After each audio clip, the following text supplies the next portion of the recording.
చట్టవ్యతిరేకంగా నడుపుతున్న బాణసంచా ఫ్యాక్టరీలో పేలుడు సంభవించి 3 మృతి చెందారు. 7 గాయపడ్డారు. మరో 7 వ్యక్తులు తీవ్రంగా గాయపడ్డారు.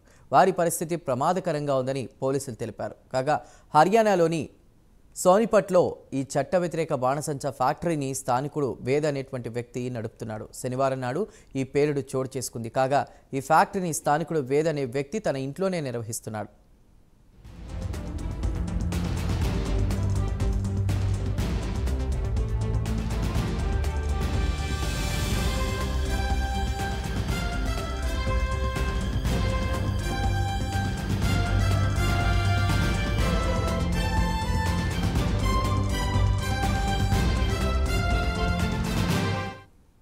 పోలీసుల సమాచారం ప్రకారం వేద్ అనే వ్యక్తి తన ఇంట్లోనే బాణసంచా తయారు చేస్తున్నాడు. బాణసంచాకు కావలసిన రసాయనాలు పేలి మంటలంటుకున్నాయని వివరించారు. సమాచారం అందుకున్న వెంటనే సంఘటనా స్థలానికి ఫైర్ సర్వీసులను పంపామని సీనియర్ పోలీసు ఉన్నతాధికారులు చెప్పుకొచ్చారు. సంఘటనా స్థలానికి ఫోరెన్సిక్ బృందాన్ని కూడా పంపారు.